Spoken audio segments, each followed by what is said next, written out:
अस्सलाम वालेकुम, good morning, सुबह बखैर। अब मेरा ख्याल है कि मैंने सोचा है क्योंकि हालात इतने मुश्किल हो गए हैं और हम भी मिलकर सारे डिप्रेसिंग बातें करते रहेंगे तो हम ना जो करें। कि ज़ाहिर है हालात की अक्कासी करती हैं, तो सबके लिए ज़िंदा रहना, आगे बढ़ना, रोज़मर्रा के मामूलात को नॉर्मल तरीके से सरअंजाम देना भी मुश्किल होता जाएगा। बिकॉज़ एक होता है हालात का प्रेशर, एक होता है कि आप इतना ज़्यादा मायूस भी हो जाएं कि आप प्रोग्रेस ही ना कर सकें लाइफ में। अच्छा देखिए ना, अब जैसे अब्दुल्ला ने अस्सलाम वालेकुम और गुड मॉर्निंग कहा, मैंने गुड मॉर्निंग ही नहीं कहा बिकॉज आप लोगों को फिर गुस्सा चढ़ जाएगा कि ये कोई बात है करने वाली। Honestly good morning sounds very offensive right now, क्योंकि what's so good about this morning.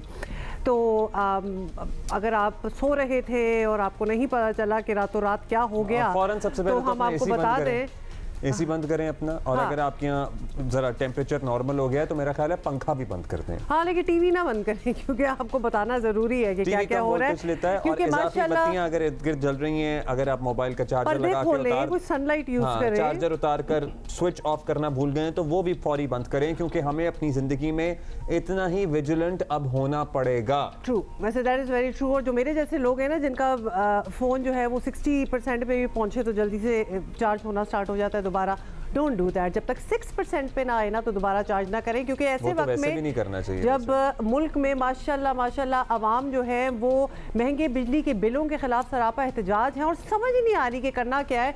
हुकूमत ने पेट्रोल की कीमत जो है वो बढ़ा दी है माशाल्लाह, मतलब इसकी ज़रूरत थी और इजाफा भी कोई छोटा मोटा बिल्कुल नहीं हुआ, पूरे 15 रुपए इजाफा हुआ इस वक्त so it petrol has now crossed मुल्क की तारीख की बुलंद तरीन सतह पर पहुंचा हुआ है। अगले पिछले सारे रिकॉर्ड टूट गए हैं। डॉलर के बाद पेट्रोल और डीजल ने भी ट्रिपल सेंचुरी मुकम्मल कर ली है।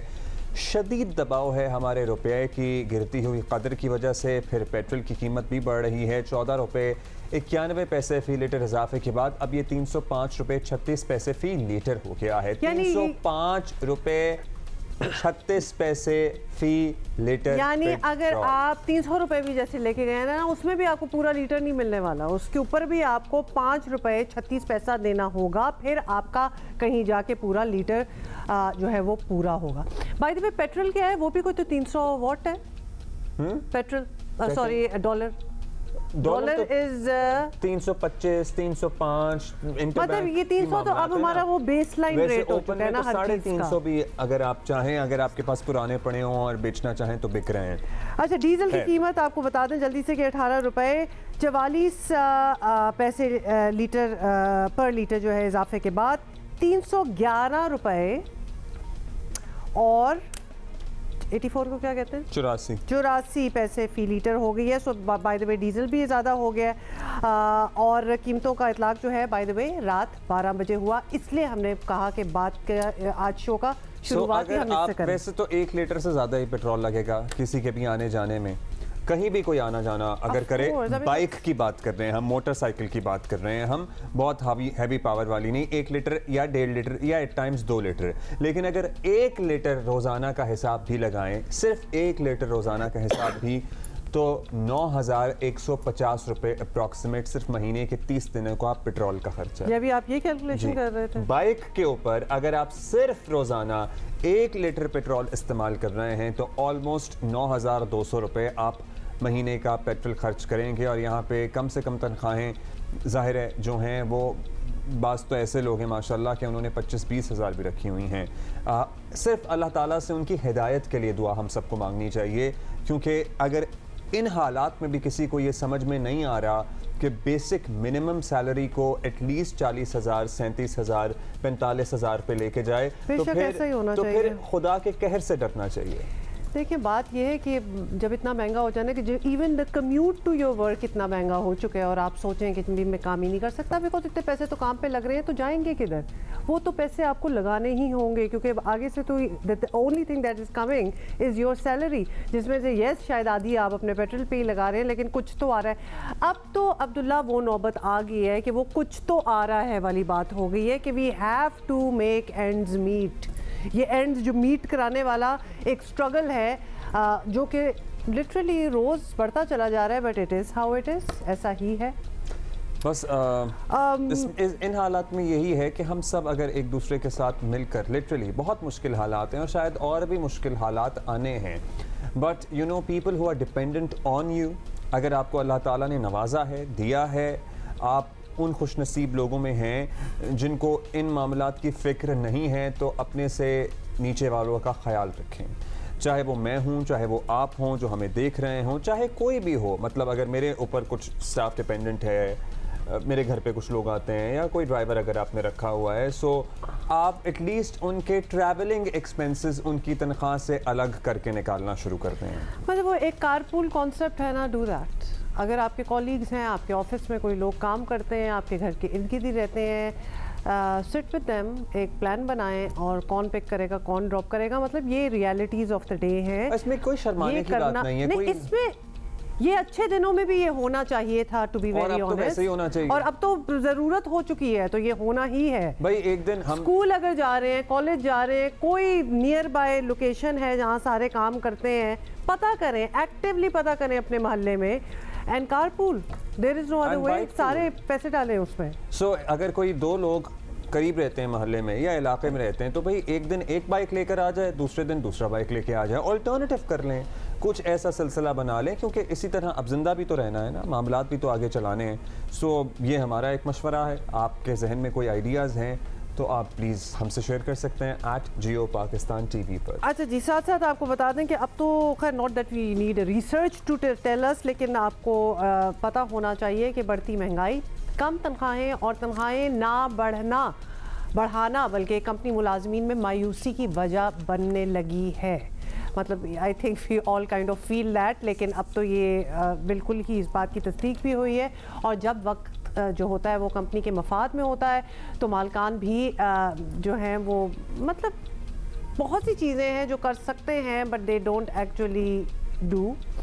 और अब तो जब बददिल मुलाजमीन को सरमायाकारी नहीं करते, क्योंकि नहीं पता होता ना क्या होने वाला है। हाँ, मुलाजमीन के पास वैसे आपको पता ही है। अब खैर मेरा ख्याल है कि मौक़े नहीं हैं तो इसका भी फ़ायदा उठाया जाता है। जिनके पास मौक़े हैं वो कुछ असर और रसूख इस्तेमाल करें तो उनके मामलात कुछ बेहतर हो जाते हैं, और जिनके पास मौक़े होते हैं और वो उसका ढंढोरा नहीं पीटते, उनका भी कुछ नहीं बनता। ठीक है, so it is how you sell the opportunities that come your way, कि भाई हम तो यहाँ जा रहे हैं, हम तो वहाँ जा रहे हैं। बहुत से लोगों के पास ये अपॉर्चुनिटीज़ होती हैं और मुतअद्दिद बार आती हैं, लेकिन प्रॉब्ली वो उन लोगों तक नहीं पहुँचा पाते। ये सारी कहानियाँ मिर्च मसाला लगा के जैसे कि बाज़ लोग पहुँचा देते हैं। भाई बात ये है कि ये लिटरली हम नहीं कह रहे, ये इंटरनेशनल सर्वेज हैं वो कह रहे हैं। गैलप की ये सर्वे हुई है जिससे ये सारी बातें पता चली हैं कि मुलाजमीन जो होते हैं, एम्प्लॉयर जो होते हैं, वो डिस्पोंडेंट हो जाते हैं, उनकी मोटिवेशन टू वर्क जो है वो ख़त्म हो जाती है, because they know what are they getting out of it, they don't want to go the extra mile. वो एक बात होती है ना कि एक तो अपना काम होता है और फिर एक जम के ज़रा थोड़ा सा ज़्यादा काम होता है। भाई आप अपने घर में देख लें, अगर आपने कोई बावर्ची रखा हुआ है या आपने कोई मेड या हाउस हेल्प रखी हुई है, और आप वैसे ही आपने करना नहीं होता ये सारा कुछ, मगर अगर कोई बहुत ही ज़्यादा महीने में छुट्टियां हो रही हैं तो कभी अम्मी गुस्से में कह देती हैं ना कि आज के बाद से तुम्हारी छुट्टी के पैसे कटेंगे, तो हालांकि कटते नहीं हैं और ना कभी काटे गए हैं, तो उसके बाद उनकी शक्ल देखा करें। उसके बाद तो आप कहते हैं वी आर रियली सॉरी। हाँ, मतलब ऑब्वियसली उस खौफ से, और आप हालांकि आपको पता भी हो कि ये नहीं शायद होगा। अच्छा जी, ये तो सारी बातें होगी और हमें लगता है हमने आपको सूटेबली डिप्रेस कर दिया होगा शो के शुरू में ही, लेकिन क्या करें, खबरें जब ऐसी हो तो क्या हो सकता है।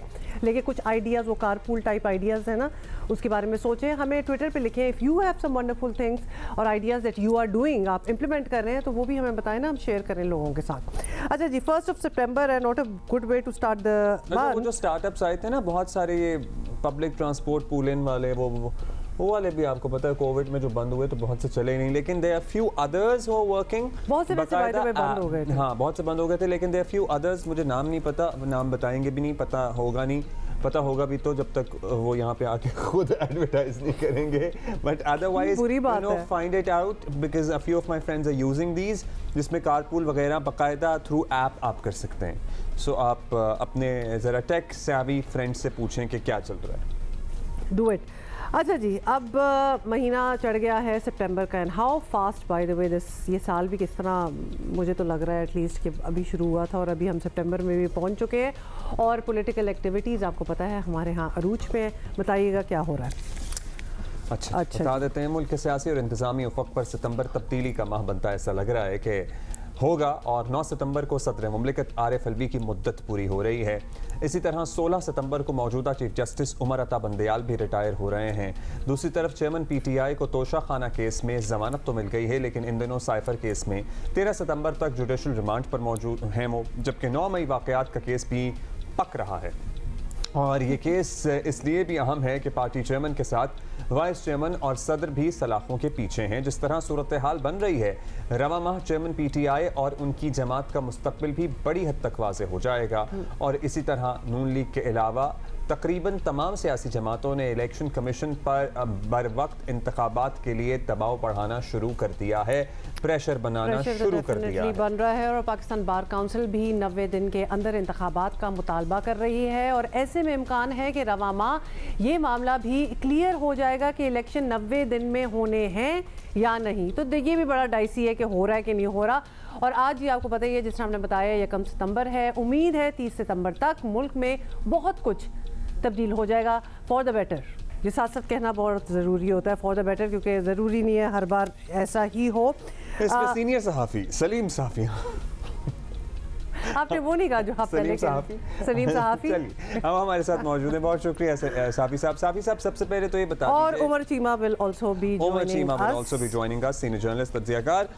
साफ़ी साहब, जो उमूमी तासुर बन रहा है यही है, आपकी वज़ीर आज़म से मुलाकात भी हुई है, लोग बहुत परेशान हैं। वज़ीर आज़म को भी, निगरान वज़ीर आज़म भी परेशान हैं कि लोग किस अज़ाब में मुब्तला हैं इस वक्त। उन्हें इस बात का अंदाज़ा या इदराक है? क्योंकि कल तो मैंने सुना कि वो कह रहे हैं कि ठीक है हालात मुश्किल हैं, लेकिन इतनी भी महंगाई नहीं है कि सड़कों पे एहतजाज किया जाए। उनको मेरा ख्याल है ये बताना ज़रूरी है कि इतनी ही महंगाई है। ये कि वो कोई मेरी इनफरादी मुलाकात नहीं थी, बल्कि उन्होंने तमाम TV चैनल्स एंकर्स को बुलाया हुआ था जो इस्लामाबाद बेस्ड हैं।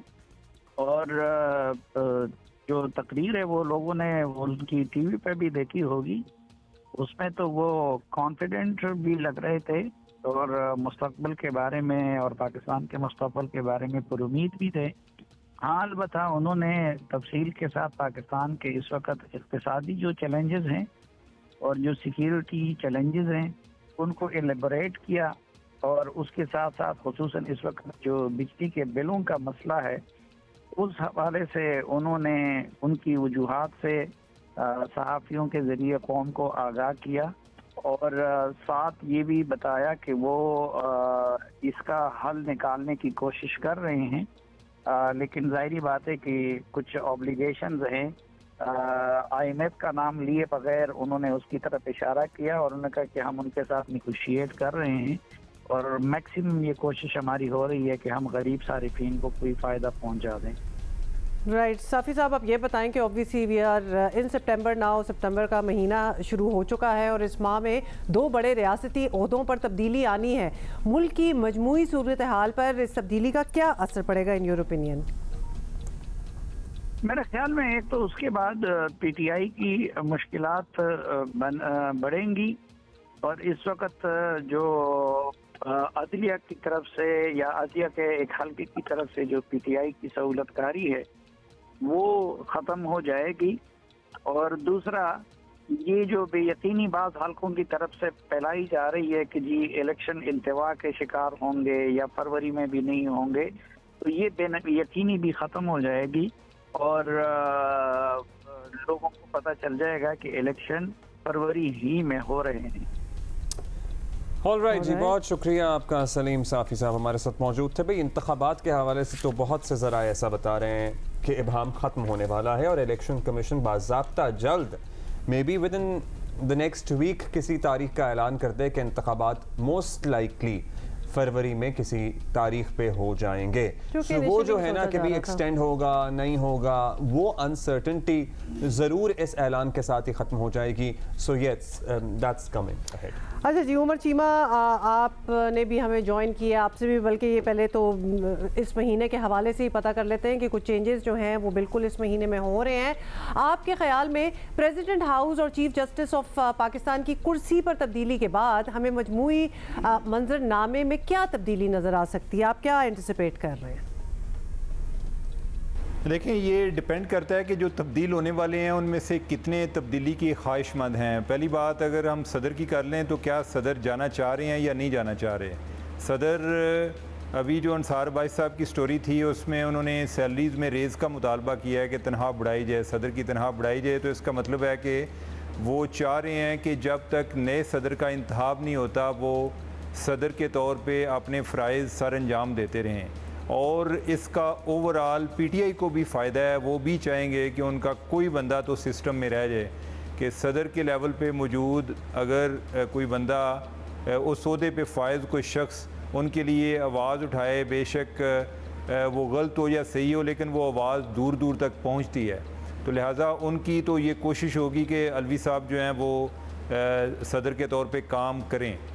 और बाकी ये है कि क्या जो इस्टेब्लिशमेंट है वो चाहेगी ऐसा या नहीं चाहेगी, तो ये डिपेंड करता है सदर के एक्शंस पर कि वो उनके साथ किस हद तक तावन करते हैं। अगर वो उनके साथ तावन करते हैं तो इमरान खान जो हैं वो नाराज़ होंगे, और अगर वो इस्टेब्लिशमेंट को खुश करते हैं तो इमरान खान नाराज़ होते हैं, और अगर इमरान खान को खुश करेंगे तो इस्टेब्लिशमेंट नाराज़ हो सकती है। तो लिहाजा ये चीज़ तो तय होना बाकी है। बाकी काजी फ़ाइज़ ईसा साहब हैं, काजी फ़ाइज़ ईसा जब आएंगे तो पता चलेगा। उनके लिए एक बड़ी डिवाइडेड जुडिशरी उन्हें मिल रही है, और क्या वो उसके लिए एज अ यूनिफायर साबित हो सकते हैं ऐसे चीफ जज के तौर पे कि जो जुडिशरी को इकट्ठा कर सके, अपने घर की कोई समझ दुरुस्त कर सके। ये वक्त बताएगा।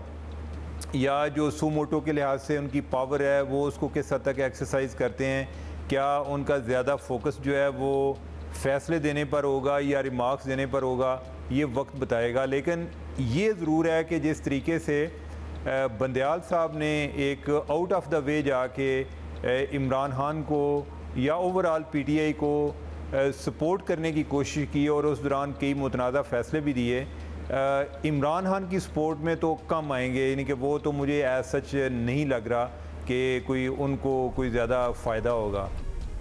अच्छा, आप ये बता दीजिएगा चीमा साहब के अभी ये भी मुतवक्के है कि चेयरमैन पीटीआई के ख़िलाफ़ जो भी केसेस हैं वो एक मुकम्मल मजमूई शक्ल में अब सामने आ जाएंगे। साइफर वाला मामला भी हतमी मराहिल में आ जाएगा। 9 मई के वाक़यात के केसेस भी एक कानूनी शिकंजे की सूरत में कस लिए जाएंगे।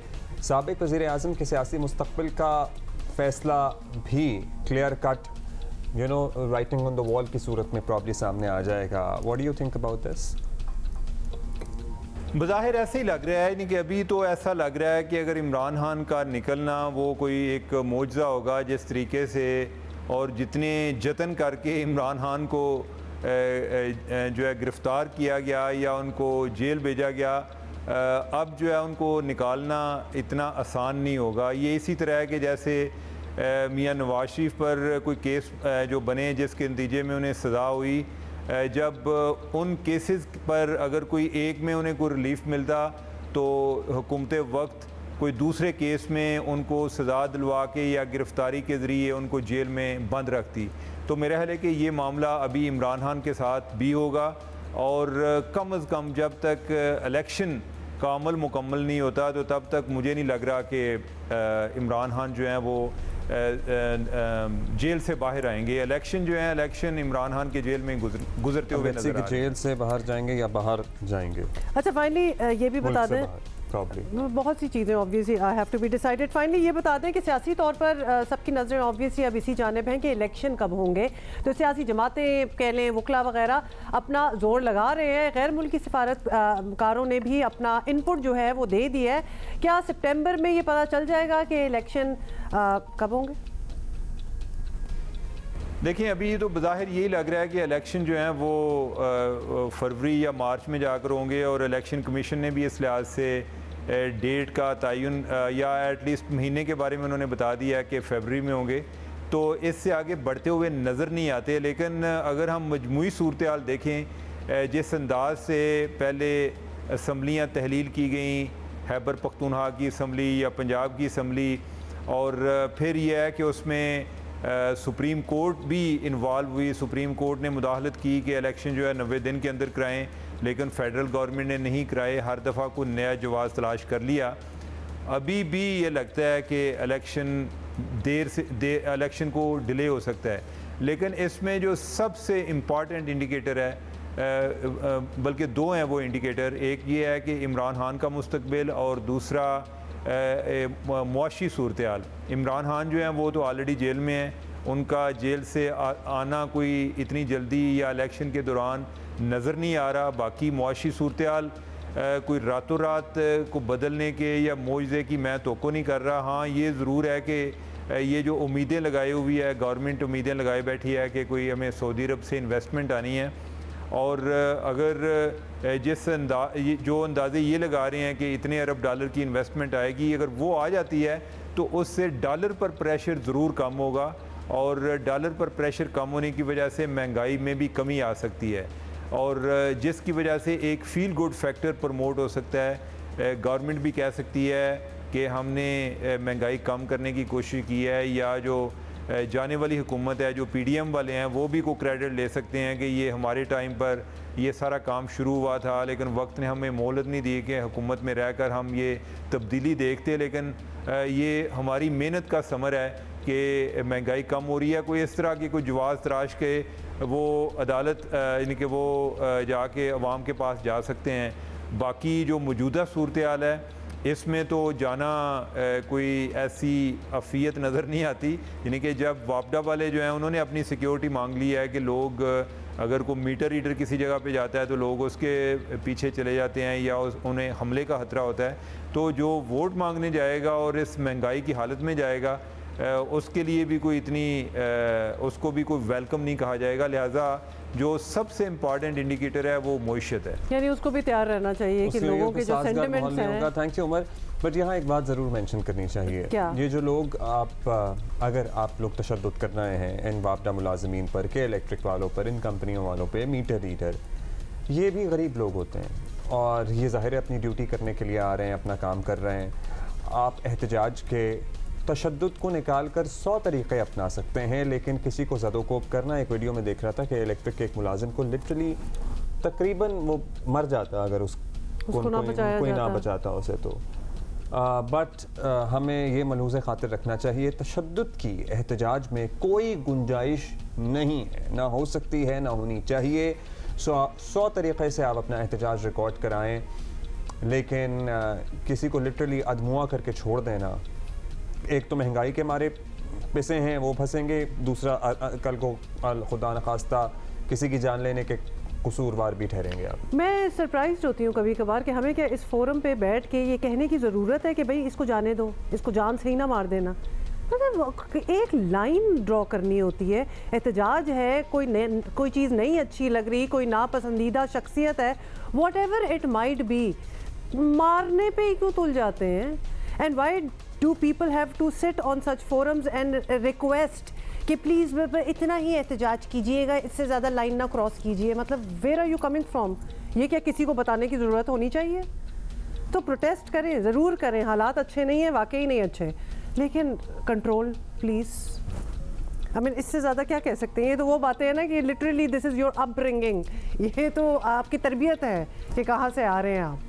सो प्लीज़ मतलब कत्लो गारत और मरने मारने पे ना जाए। और हमने कल आपको बताया था कि पाकिस्तान टीम श्रीलंका रवाना हो गई है और रवानगी के कुछ मनाजिर भी दिखाए थे हमने आपको, लेकिन आज हम आपको कौमी टीम के मुल्तान से कैंडी तक के सफ़र के मनाजिर दिखाएंगे। चिल में है भाई, पाकिस्तान क्रिकेट टीम जो है मुल्तान से चार्टर्ड फ्लाइट पे कोलंबो पहुंची है, तो बहुत ही मज़ा आया है, बहुत इंजॉयज लिया हमने, जिस तरह हम कहते होते हैं। बहुत अच्छा मौसम है, बारिश भी हो रही है, बहुत ही आला। तो ये हुआ है, बाय द वे बारिश की वजह से काफ़ी ये भी किया जा रहा है फोरकास्ट कि कुछ मैचेस जो हैं वो शायद मनसूख हो जाए। ना करें, 2 बार तो नहीं, एग्जैक्टली ऐसी ही कुछ बातें होनी। I just didn't want to say it, chances ऐसे ही लग रहे हैं, लेकिन let's not say, you never know कि क्या होना है, क्योंकि दो के लिए बहुत ज़्यादा इंतज़ार है। तो ये जी चार्टर्ड फ्लाइट है। और अच्छा मैं देख रहा हूँ इज हुज ट्रैवल कंपेनियन, सो रिजवान तो है, इट मैटर्स ना आपके साथ कौन बैठा हुआ है, क्योंकि गप्पे शप्पे लगानी होती है के साथ। और शाहीन और शादाब, बाबर और कौन बैठा हुआ था? बाबर और वो थे इमाम हाँ। ज़हन में पता नहीं, इंज़माम याद थे, इमाम थे, इंज़मामुल हक। हाँ। अच्छा तो जी कोलंबो पहुंचे। अच्छा उसके बाद वहाँ तो पहुंच गए, बड़ा अच्छा इस्तकबाल हुआ उनका एयरपोर्ट पे। फिर वहाँ से उन्होंने जाना था कैंडी, और कैंडी फिर वो गए हैं बस में, बस राइड टू कैंडी। तो सुना है हमने कि हम तो कभी गए नहीं हुए कि बड़ी खूबसूरत जगह है, तो वी कैन ओनली इमेजिन कि वो बस राइड भी काफ़ी फ़न होगी। ओह, डांसिंग भी हो रही है इनके, आपको पता है ना इनके ट्रेडिशनल डांसेस वगैरह भी होते हैं और इस तरह इस्तकबाल किया जाता है। ये देखिए ना आप, lush green fields. Sri Lankan dance troupe जो है बाय द वे अभी कराची में जो थिएटर फेस्टिवल होने जा रहा है उसमें भी आ रहा है। तो आप कह रहे थे ना कि आप अभी बता रही थी कि इनके ट्रेडिशनल डांसेस होते हैं। सो अच्छा, ढोल उनके पास भी ढोल है बाय द वे, ढोल भी बज रहा था। ओह वेल, ओके, इधर आ जाए वापस। पख्तूनख्वा में रेस्क्यू 1112 की कारकर्दगी के बाद सिंध में भी इसकी शदीद कमी महसूस की जा रही थी और बड़ी अच्छी बात यह है कि अब ये सर्विस फ़ाल है और ना सिर्फ फ़ाल है, और कराची में तो मैंने ख़ुद भी इसका इस्तेमाल किया, you know when my mother was admitted. इसका दायरा कार काफ़ी वसी होता जा रहा है। सिंध में रेस्क्यू सर्विसेज को फ़ाल बनाने के लिए जून 2022 में SERS 1112 सर्विस का आगाज़ किया गया, सिंध इमरजेंसी रेस्क्यू सर्विस का। और अब ये सर्विस आपको बता दें कि ना सिर्फ सिंध के तमाम बड़े अजला में दस्तयाब है बल्कि हाईवेज और मोटरवे पर भी रेस्क्यू अमला तैनात किया गया है। हादसा की सूरत में कीमती जिंदगियां बचाने में बड़ी मदद मिल रही है और actually there was a big void और बहुत ज़रूरत भी थी। हमें आज स्टूडियो में ज्वाइन किए डॉक्टर आबिद जलालुद्दीन ने, जो कि डायरेक्टर रेस्क्यू 1122 सिंध हैं। डॉक्टर साहब, thank you so much for taking out the time for us. You do realise कि इसकी ऑलमोस्ट पूरे ज़िले में, पूरे सूबे में रादर कुछ ऐसी चीज़ थी ही नहीं। आपकी बात बिल्कुल ठीक है। First of all thank you so much, आपने मुझे इनवाइट किया अपने प्रोग्राम में। एमरजेंसी सर्विसेज एक बेसिक राइट है एक्चुअली। अगर हम सिटीजन्स की बात करें कि खुदा न खास्ता अगर किसी भी किस्म का डिज़ास्टर आता है, कोई एमरजेंसी अगर होती है, तो उसमें एटलीस्ट गवर्नमेंट की तरफ से ऐसा रेस्पॉन्स हो जिसमें उनको वहाँ पर वो सर्विस प्रोवाइड की जाए। पंजाब और KP में ये सर्विस काफ़ी साल पहले इस्टेब्लिश हो चुकी थी। सिंध में ये बिल्कुल नई सर्विस है और इसमें क्योंकि वर्ल्ड बैंक की फंडिंग अवेलेबल थी, एक वर्ल्ड बैंक का प्रोजेक्ट था under the Sindh resilience project, जिसमें हमने इस्टेब्लिश की सिंध एमरजेंसी रेस्क्यू सर्विस। और उसकी बहुत ज़्यादा नीड थी, स्पेशली इन कराची सिटी। जिस तरह का मेट्रोपॉलिटन सिटी इस वक्त हम देख रहे हैं, जिस तरह की एमरजेंसी इस वक्त हमारे पास आ रही हैं, तो एमरजेंसी सर्विसेज की बहुत ज़्यादा नीड थी। तो इन्हीं चीज़ों को मद्देनज़र रखते हुए 2022 में ये मुझे टास्क दिया गया और एज अ टेक्निकल रिसोर्स हमने इस एमरजेंसी सर्विस को डिज़ाइन किया। पहले हमने स्टडी किया KP और पंजाब की सर्विसेज को, इसके बाद हमने कुछ इंटरनेशनल मॉडल्स को स्टडी किया और उसके बाद फिर हमने ये जो है सेम मॉडल हम इसको इस वक्त फॉलो कर रहे हैं, पंजाब मॉडल को। और इसमें ना सिर्फ एम्बुलेटरी सर्विस है, लेकिन इसमें हम fire emergency services, water rescue services, urban search and rescue services हम प्रोवाइड कर रहे हैं। जिस तरह से आपने भी बताया, मैं चाहूँगा कि मैं थोड़ा सा इसमें डिटेल आपके साथ शेयर करता चलूँ। इनिशियली जब हम प्रोग्राम डिज़ाइन कर रहे थे तो एमरजेंसी सर्विसेज जो थी वो डिस्ट्रीब्यूट थी डिफरेंट डिपार्टमेंट्स में, और हमारा जो ज़्यादातर रिलाय था वो प्राइवेट सेक्टर की तरफ था, डिफरेंट NGOs की तरफ था।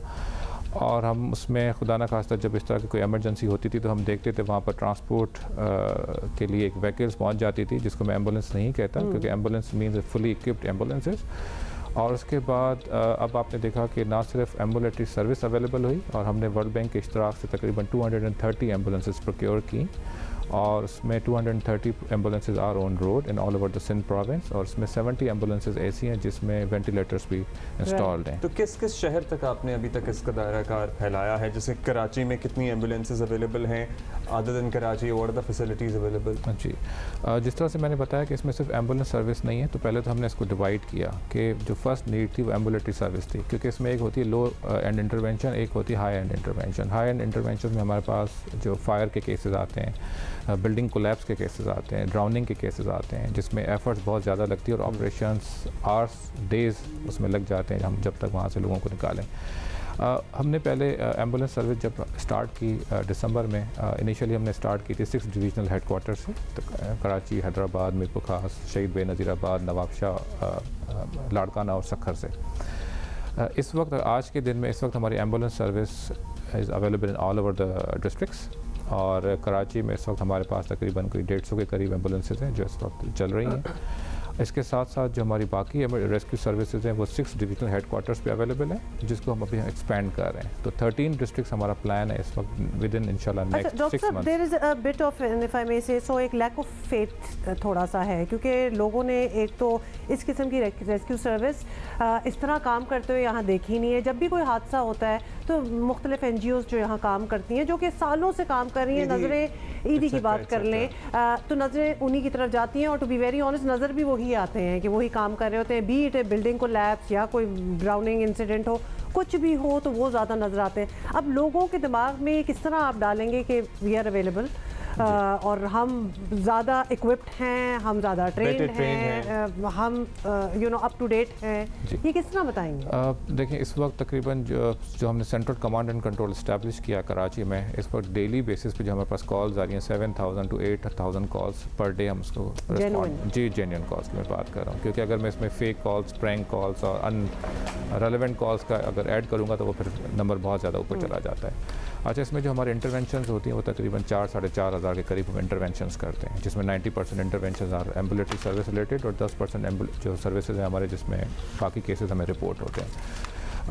इस वक्त 1122 जिस तरह की हमारे पास कॉल्स आती हैं तो लोगों को पता है 1122 से किस तरह से रेस्पॉन्स मिल रहा है, और क्योंकि कराची में आप खुद भी देख रहे हैं, आप लोग, we all are the citizen of this country and the province, और कराची में हमने रेस्पॉन्स खुद भी इसको चेक किया किसी न किसी तरीके से। और दूसरा ये है कि अगर आपने देखा इस वक्त जो एक इंसिडेंट हुआ था नवाबशाह का ट्रेन एक्सीडेंट भी आपने देखा था, उसमें भी आपने हमारा रेस्पॉन्स देखा कि विद इन 30 मिनट्स हमारी टीम्स वहाँ पर अवेलेबल थी, हमारी एम्बुलेंसेज वहाँ पर अवेलेबल थी। उसमें 30 कैजुअल्टीज़ हुई थी, लेकिन बर वक्त कार्रवाई की वजह से हमने काफ़ी लोगों की वहाँ पर जान भी बचाई कि टाइमली वहाँ पर रेस्पॉन्स हमने प्रोवाइड किया। इस वक्त हम जो हम सर्विस की बात करें तो तकरीबन 1 साल के अंदर ही अंदर हमने 200 से ज़्यादा फायर एमरजेंसीज डील किए हैं, 3 लाख से ज़्यादा हमने मेडिकल एमरजेंसीज डील किए हैं, 40 के करीब हमने ड्राउनिंग केसेस रेस्पॉन्ड किए हैं, और इसी तरह से तकरीबन कोई 22 के करीब बिल्डिंग कोलैप्स के बाद करते हैं जो हमें रिपोर्ट हुई हमने respond 150 ambulances for Karachi, do you think के नंबर इस इतने बड़े शहर के लिए कम है? जी बिल्कुल कम है, खासा कम है। जी बिल्कुल कम है। देखें, इसी वजह से हमने एक सिस्टम अपने पास रखा, हम ट्रायज करते हैं, इसमें जो डिस्पैच करते हैं वो प्रायोरिटी डिस्पैचिंग करते हैं कि किसकी ज़्यादा नीड है। एक्चुअली जो नीड ज़्यादा अगर आप सिटी कहेंगे वो होम टू हॉस्पिटल की रिक्वायरमेंट ज़्यादा होती है, जिसमें शिफ्टिंग ज़्यादा होती है, तो उसमें भी हम उसको प्रायोरिटी डिस्पैचिंग पे ले जाते हैं, जो हम अपनी रिक्वायरमेंट्स या जो हमारी जो नीड है वो फुलफ़िल कर रहे हैं। लेकिन ज़ाहिर बात है गवर्नमेंट ऑफ सिंध का नया इनिशिएटिव है, अब इसको हम आहिस्ता आहिस्ता एक्सपेंड भी करेंगे और हमारा अपना प्लान भी है। इसमें फायर फाइटर्स, नॉकल्स, ये भी आप लोगों ने प्रिक्योर किए हैं या पहले ही जो फायर डिपार्टमेंट के पास सामान था उसी को इस्तेमाल कर रहे हैं? How is it? हाँ जी, हम अपने आप को डिफ्रेंशिएट करते हैं बेसिकली क्योंकि we are the training resource. पूरी इस वक्त जो ट्रेनिंग्स हैं हमारी यूनिफॉर्म कैडर हमने इंट्रोड्यूस करा है। मैं बिल्कुल आपके क्वेश्चन पे आ रहा हूँ फायर के।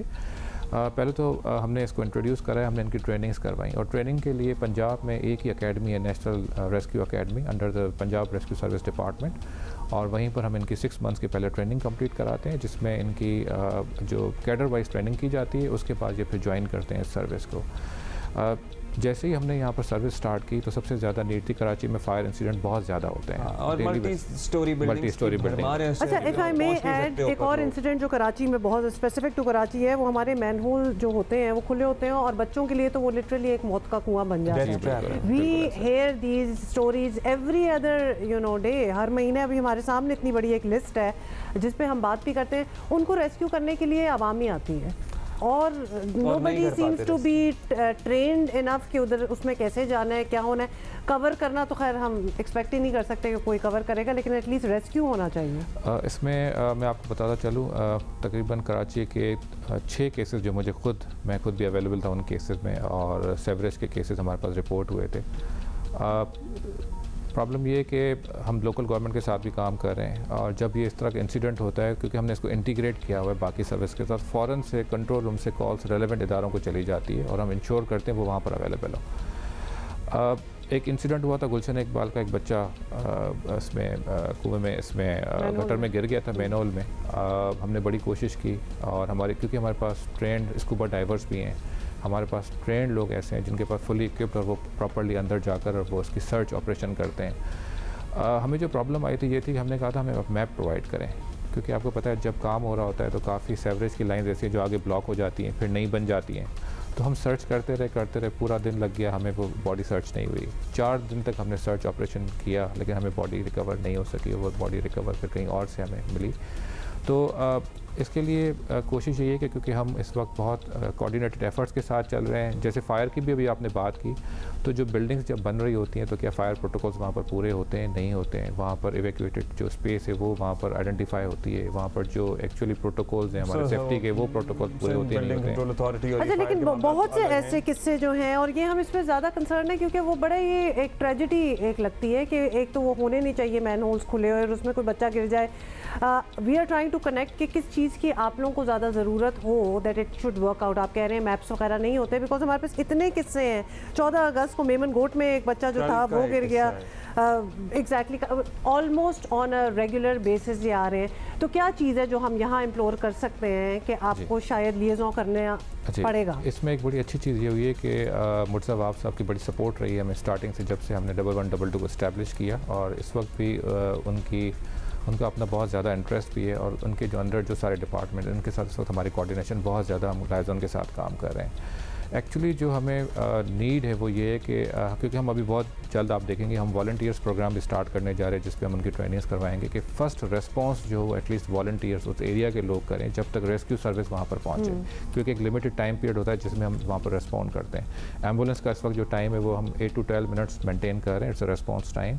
इसी तरह से फायर रिस्पॉन्स का भी हम टाइम इसी तरह से मैनेज कर रहे हैं। लेकिन इस तरह के इंसिडेंट्स में जो वहाँ पर वॉलंटियर्स हैं, वहाँ पर जो लोग हैं, उनका इंपॉर्टेंट बड़ा रोल होता है कि वो एटलीस्ट उस वक्त हम ट्रेनिंग्स इंशाल्लाह बहुत जल्दी स्टार्ट भी कर लेंगे।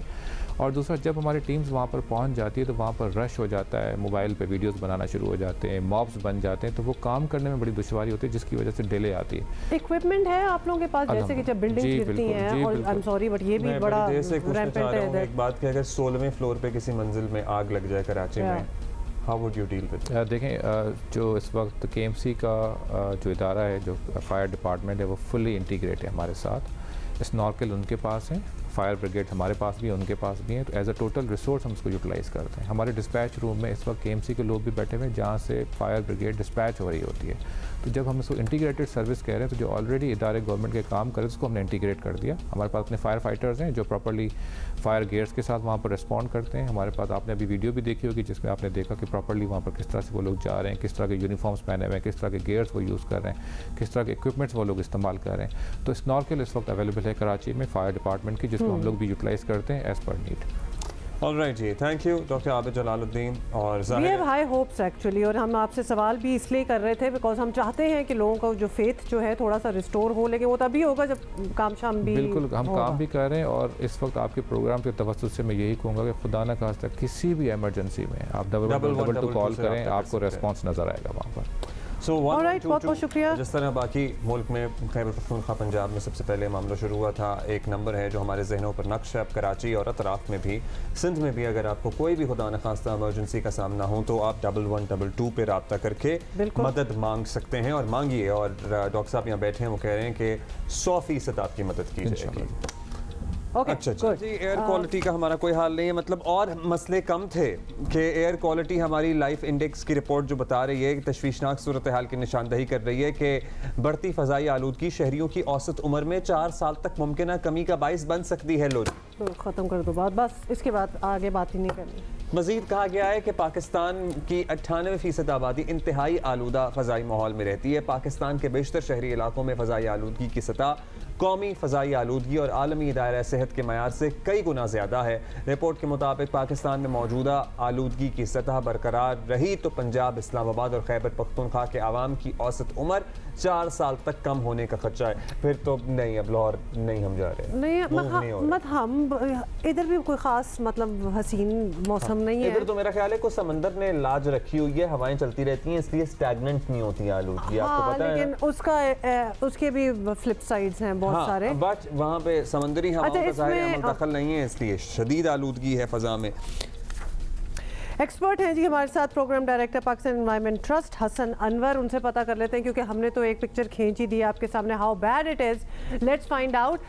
हसन अनवर, आप ये बताइएगा कि ऑब्वियसली शिकागो यूनिवर्सिटी की ये रिपोर्ट है, उन्होंने तहकीक की है, रिसर्च की है कि पाकिस्तान में फ़िज़ाई आलूदगी की वजह से हर रिहायशी जो है वो 4 साल उसकी कम कर दे उम्र।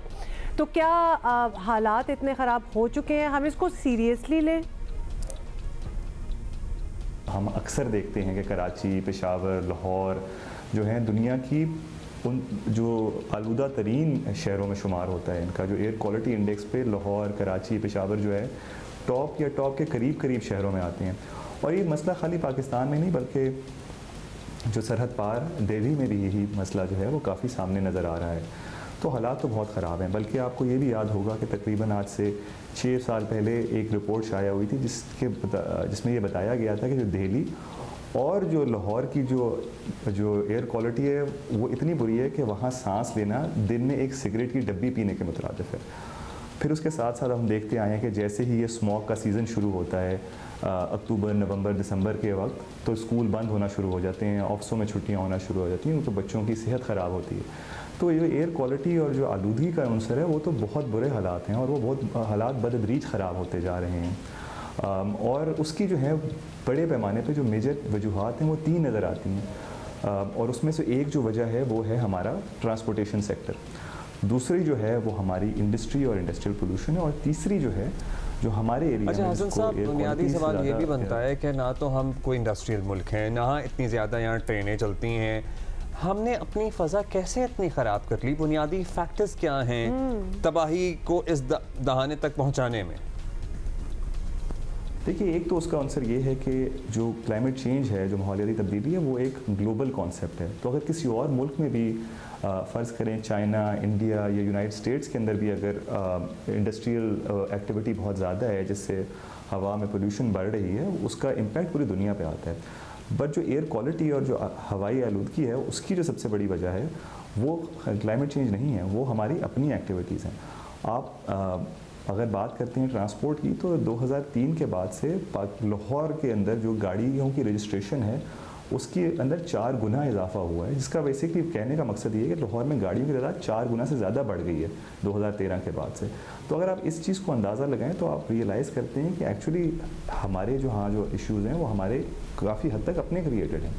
इसी तरह इंडस्ट्रियल एक्टिविटी को भी आप देखते हैं कि लाहौर जैसे जैसे बढ़ता जा रहा है उसी तरह इंडस्ट्रीज़ भी शहर के अंदर आती जा रही हैं। हाँ, ये भी बड़ा आपने हसन अनवर बहुत शुक्रिया, आपने हमारे साथ बात की है। लेकिन एक बात यहाँ हम ये भी कह दें कि हमें ये तस्लीम करना पड़ेगा कि पाकिस्तानियों को मजमूई तौर पर इस ख़तरे का एहसास नहीं है। हमें ज़रा ज़्यादा, क्योंकि we have seen NGOs little छोटे छोटे इदारे जो काम कर रहे हैं, लेकिन कलेक्टिवली पॉपुलेशन को अपने हिस्से का दरख्त लगाएं। ब्रेक शुरू करते हैं क्योंकि ज़िंदगी में बस यही चंद चीज़ें हैं जिनके बारे में हम एक्साइट होने का हक रखते हैं। एशिया कप का सबसे बड़ा मुकाबला सिर्फ 1 दिन की दूरी पर है। पाकिस्तान इंडिया मार्का जो है वो होने वाला है कब? कल।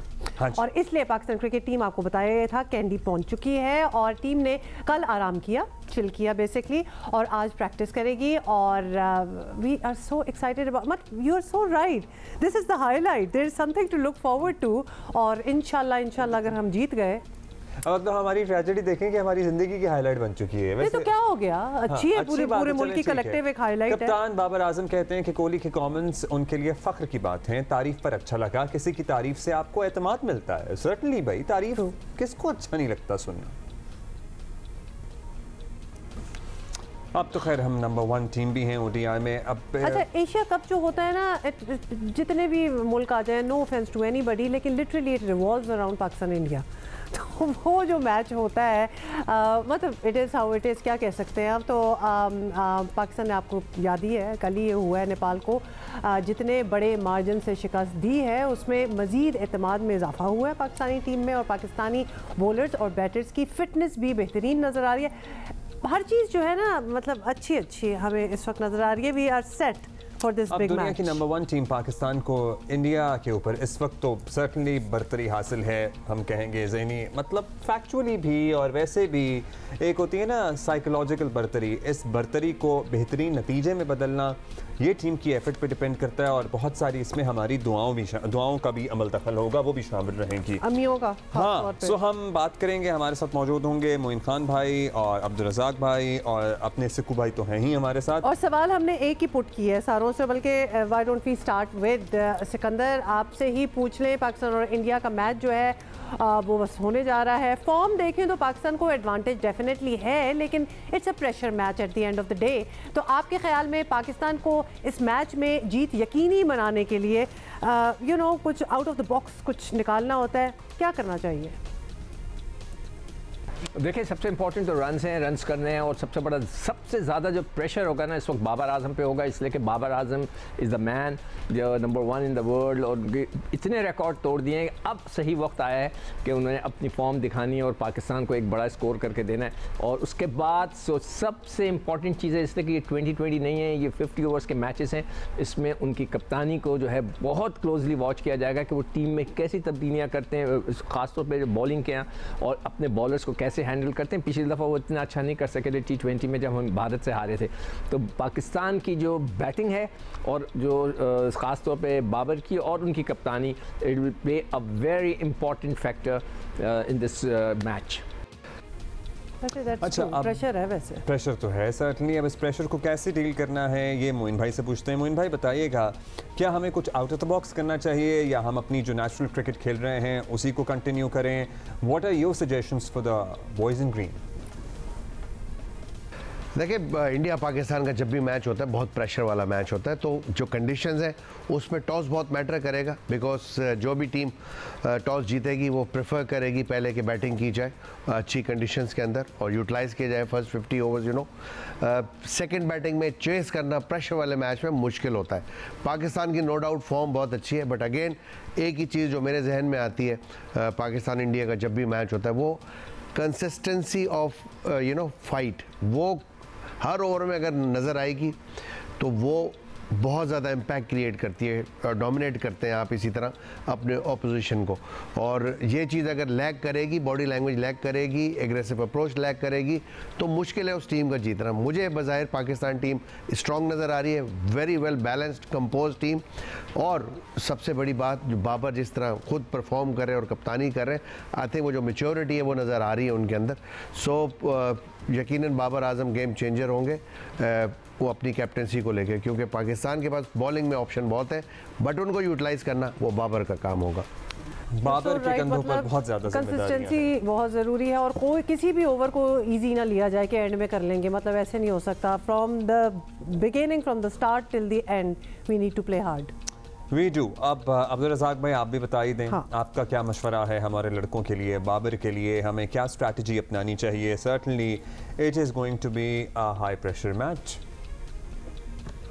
देखिए, कुछ भी नहीं, इतनी अच्छी फॉर्म लगी हुई है और मोमेंटम बड़ा अच्छा बना हुआ है पाकिस्तान टीम का, और प्लेयर सारे सबको अपने रोल का पता है और सिचुएशन के मुताबिक खेलें, प्रेशर को स्टेन करें और उसको एंजॉय करें, और जो उसका रोल है उसके मुताबिक खेलें। सिचुएशन के जैसी टीम की डिमांड है उस वक्त उसके मुताबिक खेलें। कोई पैनिक होने की ज़रूरत नहीं, कोई एक्स्ट्रा करने की ज़रूरत नहीं है। जैसी क्रिकेट आप खेल रहे हैं बहुत ज़बरदस्त पॉजिटिव है, इस मोमेंटम आपकी फेवर में जा रहा है। बॉलिंग, बैटिंग, फील्डिंग तीनों में आप एंजॉय करें और प्रेशर कम फील करें। All right. अच्छा, everybody is very confident. Thank you so much for speaking with us. हर कोई बड़ा confident है. We are in a very good space right now. अल्लाह ना करे nothing should go wrong, because हम हर चीज़ पे to the best of our ability अभी करके आ रहे हैं, and that is how we should step up to the game with India. अच्छा, Indian मेरा team भी जो वैसे है, यही मशवरा है कि कुछ खास को बहुत तैयारी करने की जरूरत नहीं मतलब है। इसको ओवरथिंक ना कीजिएगा, please just do go not, out and play. because you know we are doing well, we are playing our best game, so just keep up with it and go with the flow. Basically flow में ही जाएं, pressure ना लें, tension ना लें, enjoy करें and focus रहें। ये सारी बात है, फ्रिवलेस होने की भी खास ज़रूरत नहीं है। अच्छा, इंडियन टीम जो है वो भी ऑब्वियसली श्रीलंका सारे ही पहुंच चुके हैं, तो वो भी श्रीलंका पहुंच चुकी है। और तो हमसे पहले ही पहुंच गए थे, तो उनके भी कुछ विजुअल्स देख लें। क्यों क्यों हेयर स्टाइल से ज़रा आगे चले जाते हैं, तो विराट कोहली का कहना है कि पाकिस्तान क्रिकेट टीम की असल कुव्वत जो है ना, ताकत जो है वो हमारे बॉलर्स में है, जो कि किसी भी मौके पर मैच का रुख जो है वो बदल सकते हैं, which is so true as well. और एक इंटरव्यू में विराट कोहली ने कहा कि पाकिस्तान के खिलाफ खेलना हमेशा एक चैलेंज होता है, उनको भी ये चैलेंज ही लगता है, क्योंकि मेरा ख्याल है कि ये आप से बेहतर हम हैं, विराट कोहली से सुन लेते हैं। मुझसे बेहतर तो खैर कोई भी नहीं है, लेकिन कोहली को सुन लेते हैं। कोहली बात की है आपने, मुझे नहीं समझ आया वैसे इनका ये वाला हेयर स्टाइल। यहाँ से दो चांस हैं और पीछे से गुत टाइप भी है, पोनी टाइप। तो इस तरह कर रहे थे जैसे पता नहीं मैंने कोई कहा रॉक स्टार बन गया, तारीफें नहीं की। नहीं, स्टार तो वो है, not taking anything away from him, but yes. अच्छा, मजाक कर रहे हैं हम, सब कुछ कल पता चल जाएगा इंशाल्लाह।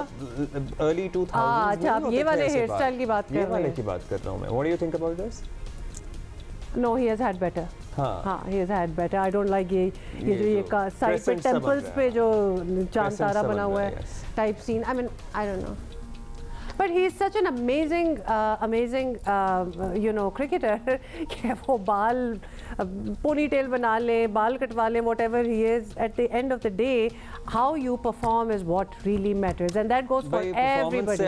यही बात हमारे अपने बाबर की भी है. जब जो भी पहने, जो हेयर स्टाइल रखें, जो खाना खाएं, जिस मतलब डांस करेंगे तो बड़े अच्छा डांस भी करते हैं, तो फिर ही खबर बनती है ना, फिर ही लोग बात करते हैं. फॉर ऑल आवर स्टार्स, मतलब आप अक्रॉस द बॉर्डर किसी को पसंद करते हो, आप अपनों को पसंद करते हो, व्हाटएवर देयर स्टाइल, मतलब वो प्ले क्या कर रहे हैं, वो अच्छा करेंगे तो उसके बाद बाकी चीज़ें देखी जाएंगी कि क्या बाल हैं और क्या कपड़े हैं एंड व्हाट नॉट.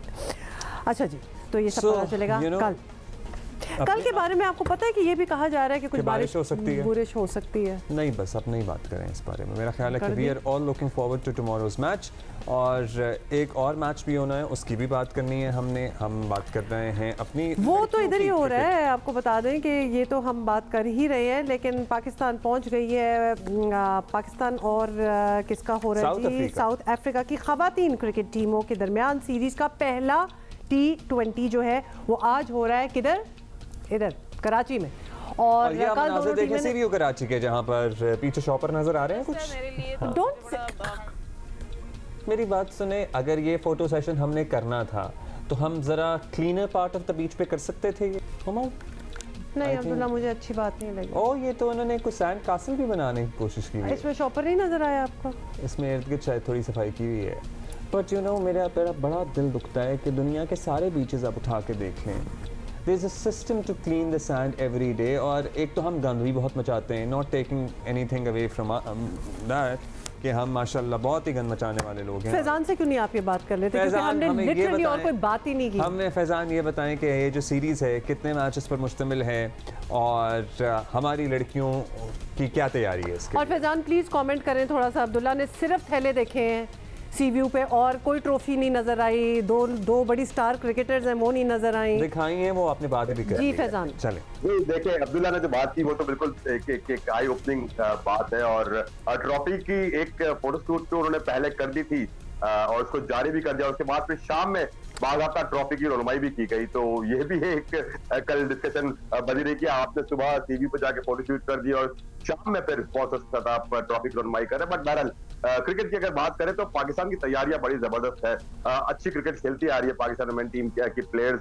और historic moment of course Pakistan women cricket के लिए है, क्योंकि फर्स्ट टाइम साउथ अफ्रीका की टीम पाकिस्तान आके वुमेन सीरीज खेल रही है. बतदरीज जिस तरह हमने देखा कि मेंस क्रिकेट में इंटरनेशनल क्रिकेट का सिलसिला बहाल होता रहा और अब मल्टीनेशनल टूर्नामेंट यहाँ पे पाकिस्तान होस्ट कर रहा है. अब क्रिकेट में भी, विमेन क्रिकेट में भी आहिस्ता आहिस्ता बड़ी टीम पाकिस्तान का रुख कर रही है. साउथ अफ्रीका की टीम पहुंच चुकी है. आज पहला T20 है. पहले 3 T20 खेले जाएंगे, उसके बाद 3 ODIs खेले जाएंगे. तो एक अच्छी सीरीज यहाँ पे जिसकी तवक्को है. और पाकिस्तान टीम ने काफी अच्छी तैयारियां की. काफी अरसे से कराची में ट्रेनिंग कर रही है पाकिस्तान विमेन टीम की प्लेयर्स. और फैजान, ये सारे मैचेस जो हैं ये क्या कराची में होने हैं? थोड़ा सा स्केड्यूल भी बता देना, पीपल हु आर इंटरेस्टेड तो वो जाके देख सकते हैं.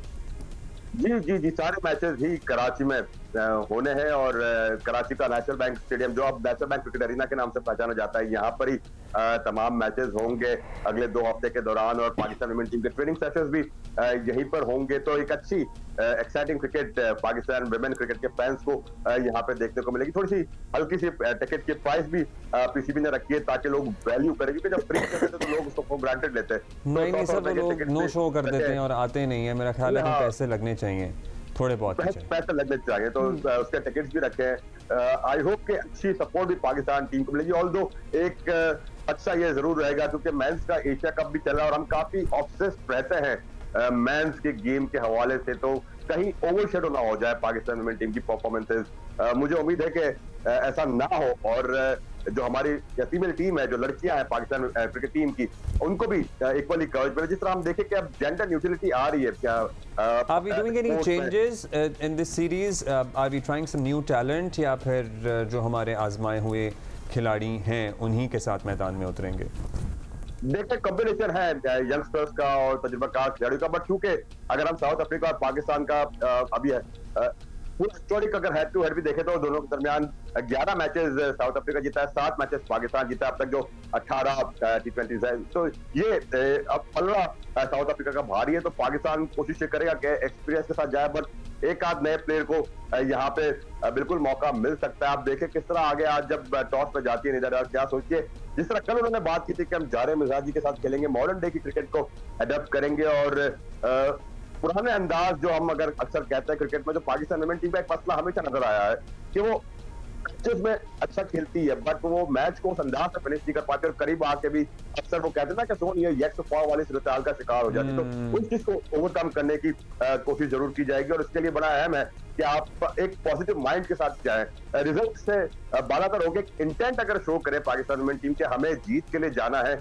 और मैच को खत्म करके आना है, तो वो चीज एक पॉजिटिव सिमत में लेके जाएगी। अच्छा फैजान, वो ओवरशैडो करने वाली आप बात कर रहे थे ना, तो हम ओवरशैडो करने लगे हैं। कल के हवाले से बता दें, ओवरशैडो नहीं करें, हमने 3 सवाल आपसे किए, वो आखिरी सवाल हमने कल के मैच नहीं, वो आखिरी सवाल जो था हम पहले करना चाह रहे थे। ऐसी नहीं है बात, ऐसी नहीं है बात। अच्छा फैजान बता दें प्लीज, मौसम का हाल बता दें, कल इंडिया पाकिस्तान मैच हो रहा है क्योंकि बहुत सी स्पेकुलेशन है, फोरकास्ट आ रहे हैं, मतलब आर्टिकल्स लिखे जा रहे हैं इस बात पे कि मैच हो पाएगा कि नहीं।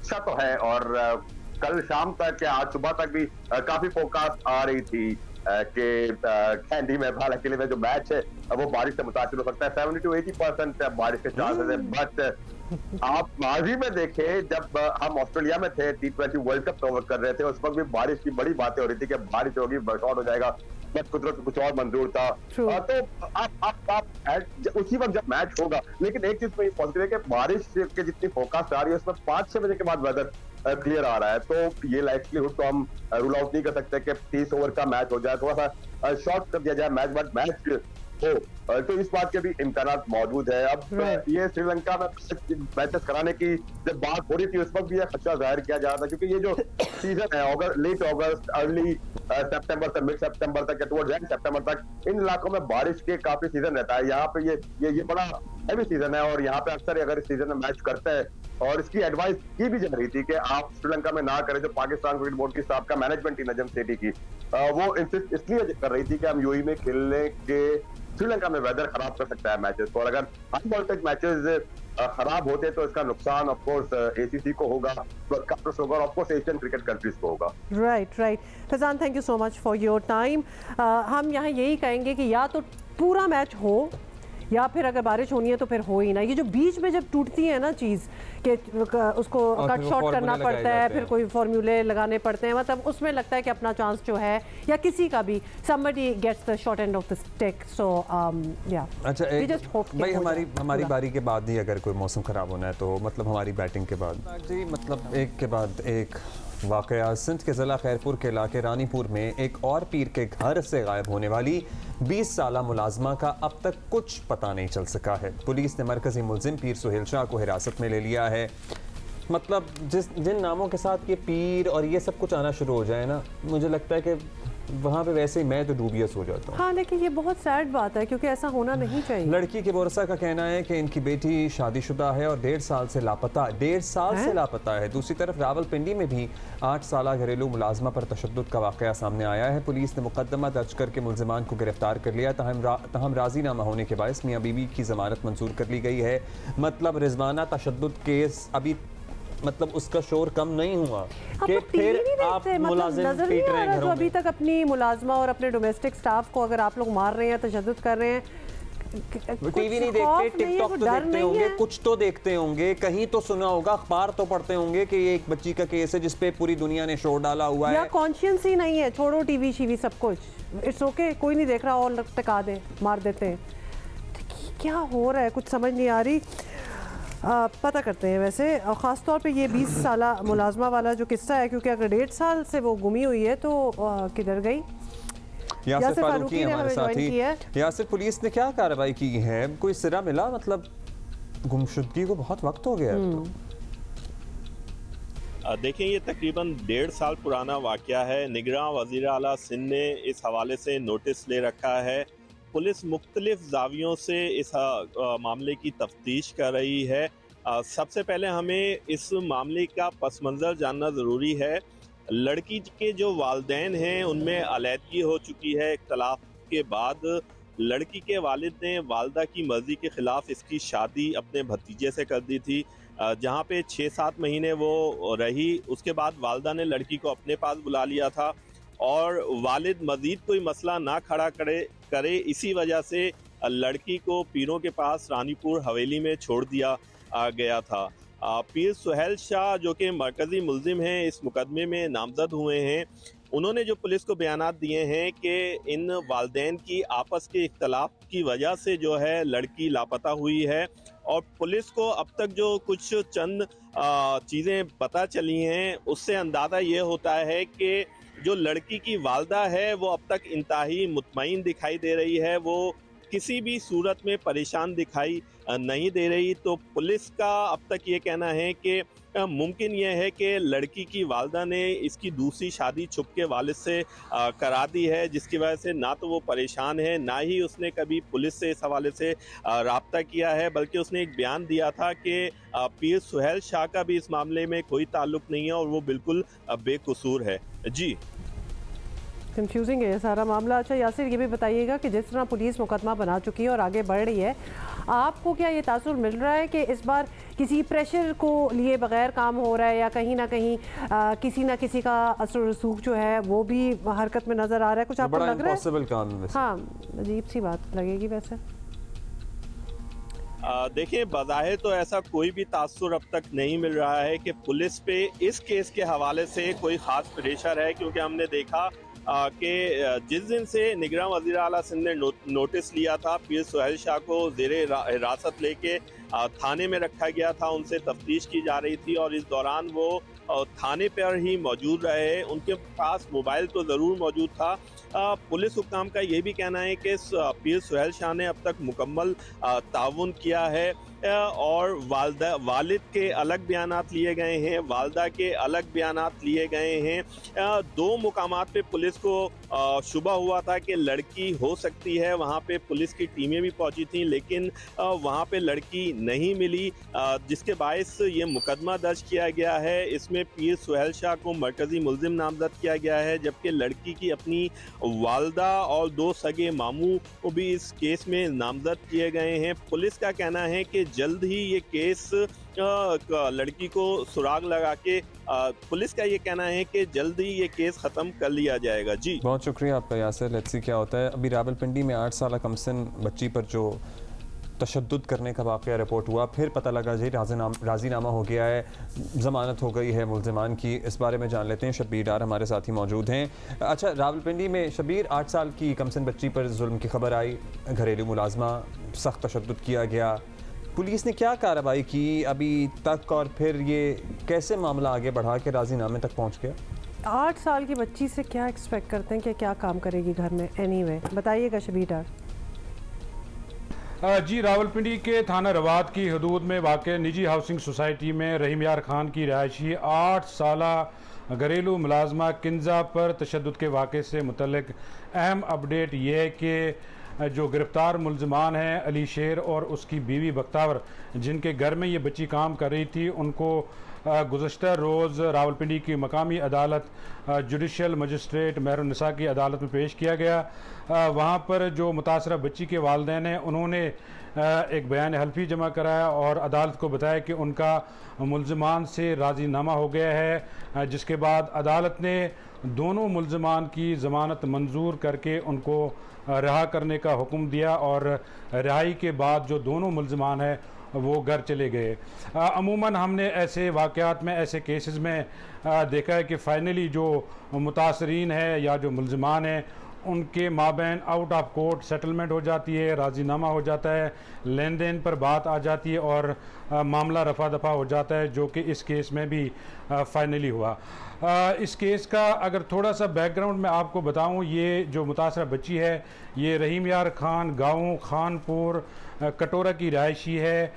जो वालिदैन हैं इसके, उन्होंने जो पुलिस को मौक़िफ़ दिया है उसमें उन्होंने बताया था कि उनकी वहाँ पर एक ख़ातून डॉक्टर पड़ोसी है जिसने उनसे ये कहा कि उनकी बेटी है रावलपिंडी में जो रिहाइश पजीर है, उनको घरेलू मुलाजमा की ज़रूरत है, लिहाजा आप अपनी बेटी को रावलपिंडी भेजें मेरी बेटी के घर। जिसके बाद इस बच्ची को 6 माह कबल रावलपिंडी भेजा गया और 6 माह से ये रावलपिंडी में उनके घर में काम कर रही थी। 25 और 26 अगस्त की रात इस बच्ची पर तशद्दुद हुआ और तशद्दुद के बाद ये बच्ची घर से भाग गई।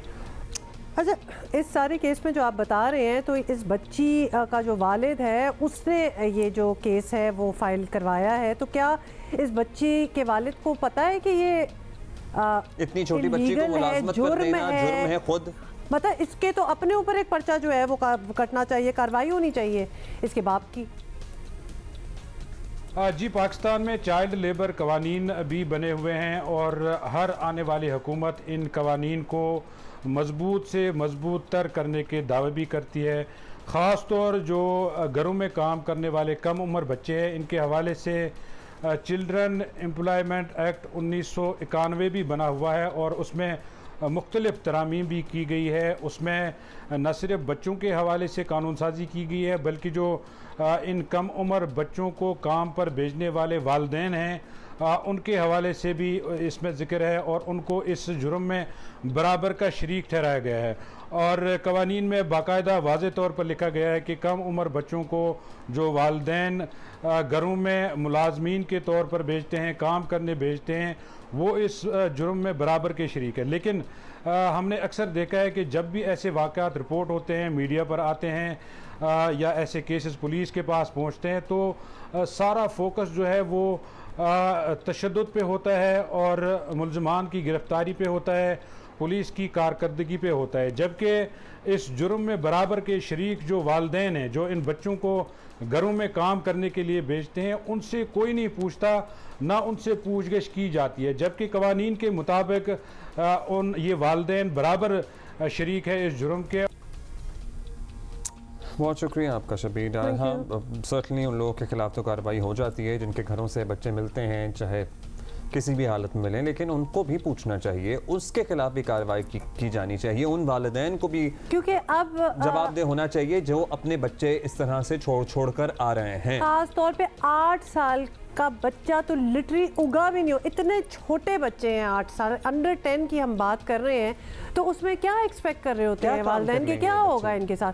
अव्वल तो एम्प्लॉयर जो उनको एम्प्लॉय कर रहा है, आप 8 साल की बच्ची से क्या करवाओगे? क्या कर सकती है वो बच्ची? इतना तो वेट भी नहीं, अगर लिटरली अगर एक ट्रे ही पकड़ा दो बच्ची को तो आप अपने 8 साल के बच्चे को ट्रस्ट कर सकते हैं कि प्लेटें या ग्लास लगे और एक ट्रे उठाई हो? तो किसी और से क्यों ये तवक्को कर रहे हैं कि ये होने वाला है? दूसरा, ये जो माँ बाप बच्चे दे के जाते हैं, आप क्या सोच रहे थे कि क्या ये पेरेंट्स चाह रहे हैं बच्चे और बड़ी अच्छी इनकी ज़िंदगी होगी and everything will be good? जो एक बच्चे को एम्प्लॉय कर रहे हैं उसके इरादे ऑलरेडी बुरे हैं, सॉरी टू से।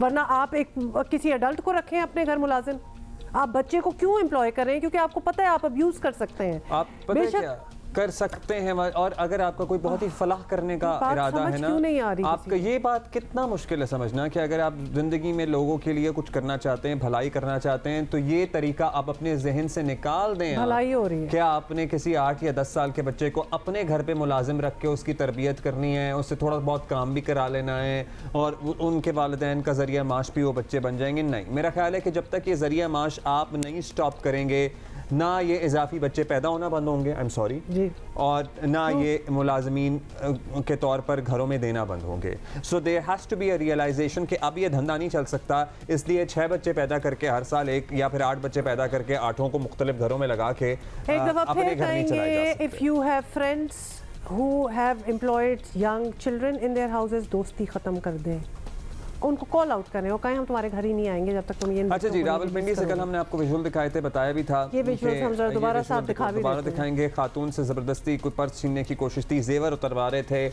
और जेवर इतनी जोर से मारा भी था, हो गए थे, दरिंदे हो गए थे। बंदा लिहाज कर लेता है ना, और वो लोग जो सारे कॉन्सेप्ट देते हैं ना कि कोई लिबास से कोई फर्क पड़ता है, मतलब सर से पैर तक उस औरत ने अपने आप को ढांपा हुआ है। और इन मुझे देख के ना डर लगता है इस चीज से, मतलब कुछ निकलने वाला था। इन दोनों को, बेशर्मों को हया नहीं है कि किस तरह उसको दबोचे हुए हैं। ये एक भाई पहले पकड़ा गया था, दूसरे के बारे में इत्तला थी कि जख्मी हो गया है। माशाल्लाह क्या तरबियत है कि ये 2 भाई हैं, तो एक तो कल पहले ही पकड़ लिया गया था। माशाल्लाह अम्मी को सलाम, पता नहीं उनका भी कसूर होगा समझ नहीं आती कि क्या इनके माँ बाप को भी हमें मोरद इल्जाम ठहराना चाहिए कि नहीं।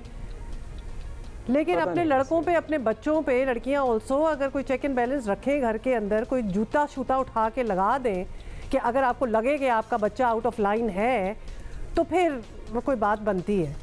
या अगर बच्चे दंदनाते, अगर जानवर मत बन गए आपके बच्चे के ये तो इस किस्म की हरकतें कर रहे हैं तो हाँ बहुत एक उम्र लगी है इनको यहाँ तक पहुँचने में, और इसमें I am sorry responsibility parents की। और अगर ये सड़क पे चलती है गैर औरत के साथ इस तरह, इतनी हिम्मत कैसे आती है? उसको दबोच रहे हैं, उससे चीजें उतरवा रहे हैं, मतलब उसके साथ बहुत ही गैर इंसानी सलूक कर रहे हैं। तो ये घर की औरतों के साथ भी करते होंगे और घर की औरतों के साथ आई एम श्योर करते होंगे, तो वालिदैन का किरदार वहां भी प्रैक्टिस तो घर में ही हुआ होगा ना सारा, कि that you can do it and get away with it as well. Well you can't, क्योंकि दोनों पकड़े गए। आपको पता ही है पेट्रोल फी लीटर हो गया है 305 रुपए और मजीद एक इजाफा, एक झटका महंगाई की सूरत में। अभी तो इसके आफ्टर इफेक्ट्स पहले ही जो आवाम महंगाई में पिसे होने से अगली स्टेज आ गई है, मर रहे हैं। मेरा ख्याल है कि मरे को अब और क्या मारेंगे हम, लेकिन होगी मजीद महंगाई। आवाम क्या कह रहे हैं, हमारे साथी हैं वो गए हैं और आवाम से उनके कमर मस्तोई, उन्होंने आवाम से कुछ तासुरात लेने की कोशिश की है। लोग फटे, देखिए we don't need to you know, मतलब वी नो एग्जैक्टली कि क्या कह रहे हो। लिटरली माइक सामने करते हुए भी खौफ आता है कि गुस्सा माइक पे ही ना उतर है। एब्सोल्युटली। सुनिए, 300 के अंदर लीटर में से भी कम हमें मिल रहा है। सब पिस गए, गरीब आदमी पिस गया है। अब इतना पेट्रोल कौन बर्दाश्त कर सकते हैं? अब ये है कि मोटरसाइकिल हमें घर खड़े करने पड़ेंगे। देखता रहता हूँ मैं सुबह के निकला हुआ हूँ कि रोडों पे खड़े हुए हैं और लिफ्ट मांग रहे हैं, जा रहे हैं, किस वजह से पेट्रोल नहीं है। You know I am trying to recall a time, Abdullah आपको भी याद होगा, कभी होता होगा, अच्छे मौसम में लोग ड्राइव पे निकल जाते थे। तौबा करें, मतलब अस्तगफिरुल्लाह, ये भी कोई बात हुई? अब तो कहते हुए डर लगता है कि ड्राइव करना, मतलब अब तो आप अपने कामों पे, अपने दफ्तर, अपने स्कूल, जहाँ लिटरली पहुँचना है वहाँ आप 10 बार सोचें कि आज जाने की ज़रूरत भी है कि नहीं। Seriously companies need to now consider work from home. अगर वर्क फ्रॉम होम हो सकता है तो फिर वर्क फ्रॉम होम करें। ये जो हम आइडियाज़ सोच रहे हैं ना, कि हम अपनी हुकूमत से कहते हैं, जो आजकल की हुकूमत है, कि जी come up with ideas, bills किस तरह दें बिजली के, तो पेट्रोल एंड ऑल दैट। ये वर्क फ्रॉम होम कल्चर को प्रमोट किया जाए। पूरी दुनिया इस तरह कर रही है। 3 times a day, 3 times a week आप घर से कर लें, 2 टाइम्स आप ऑफिस आके बैठ जाएं। ये बड़ी ये प्रैक्टिकल चीजें हैं। दुनिया एम ही नहीं चीजों पे चली गई। की बात करते हैं, हमारा ज़ाहिर एक न्यूज़ रूम है, सारा सिस्टम चल रहा है। अगर वही सिस्टम आप अपने घर पे भी उसी तरह ऑनलाइन एक्सेस कर सकें, तो आपने खबर डालनी है, आपने कुछ भी कॉपी करनी है, आपने एडिट करना है, you can do it from your home. Who have a lack of trust और फेथ कि नहीं जी घर पे बैठेंगे तो काम नहीं करेंगे, ये भी सिस्टम है। वो ये जो सारे आप कंप्यूटर पे अगर बैठे हुए काम कर रहे हैं, तो अगले को ये भी पता चल जाता है when you are not working on it. क्योंकि हमारे जानने वाले, हमारे भाई बहन जो बाहर के मुल्कों में रहते हैं, जो वर्क फ्रॉम होम करते हैं, वो बड़ा डिलीजेंटली, स्ट्रिक्टली काम कर रहे होते हैं।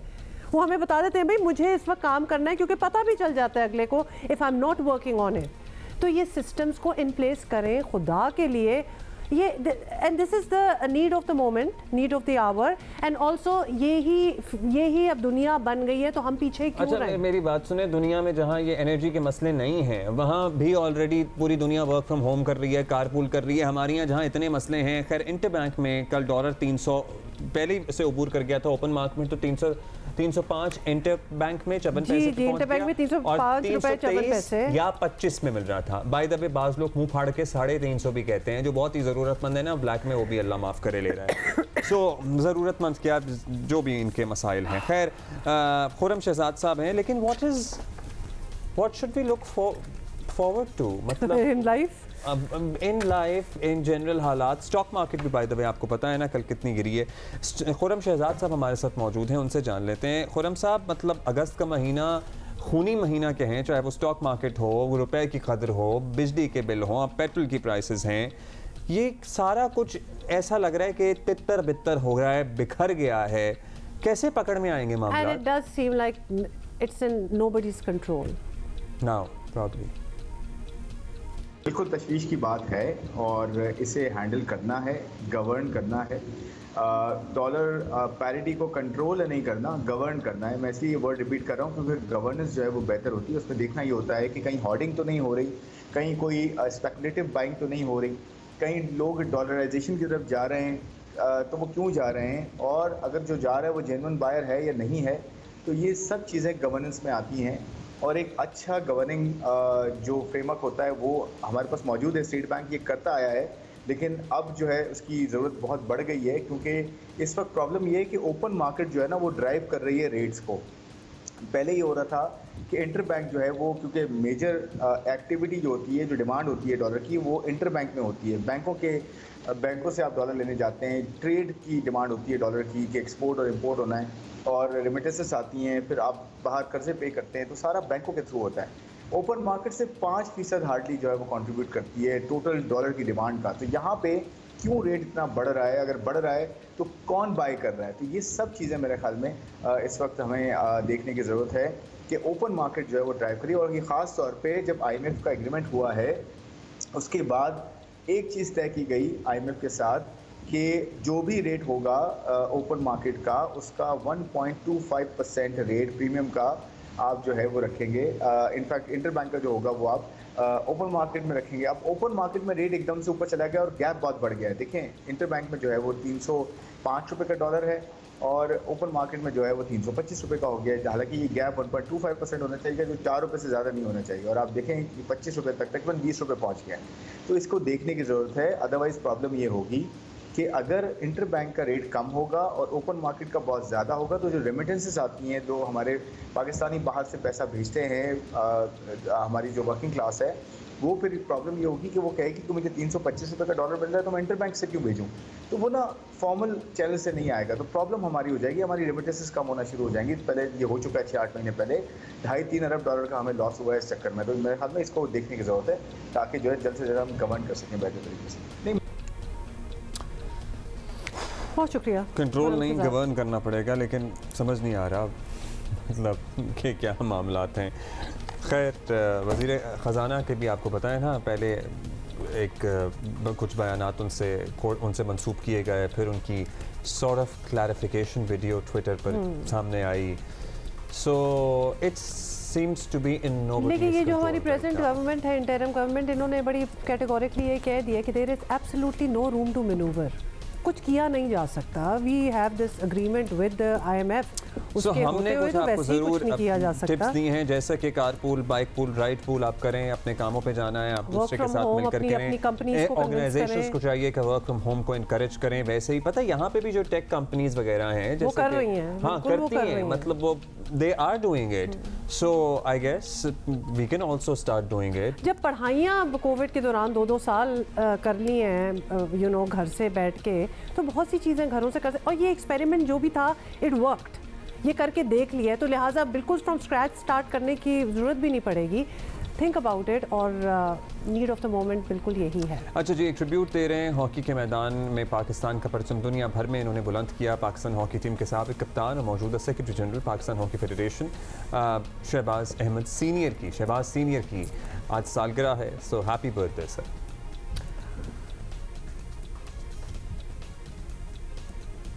साबिका सेक्रेटरी जनरल है by the way. So yes, कुछ इनके यादगार गोल्स आपको पता है, ये this was a time of glory for Pakistan hockey, और let's revisit some memories, some excellent goals from him.